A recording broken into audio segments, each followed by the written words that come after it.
আপু ভাইয়ারা আসসালামু আলাইকুম। আজকে ঈদ মোবারক। আজ ঈদ। স্বস্তি সকালে ঘুম থেকে উঠে ফজরের নামাজ পড়েছে, পড়ে গোসল করেছে, করে ঈদের নামাজটা পড়ে নিল।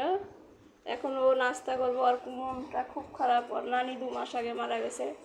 ও বসে বসে কাঁদছিল। এক আপু জিজ্ঞেস করেছে ও কি নামাজ পড়ে। হ্যাঁ, ও 5 ওয়াক্ত নামাজ পড়ে। আর ঈদের নামাজ ও কোনো দিনই নামাজ পড়তে যেতে পারেনি। আর ও ঈদ কি বুঝতোই না।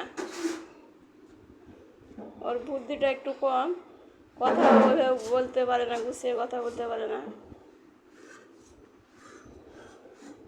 এখন বুঝে, এখন ও বাসায় নামাজ পড়ে। ওর বাবা, ভাইয়া, ছোটো ভাইয়ারা নামাজ পড়তে গেছে,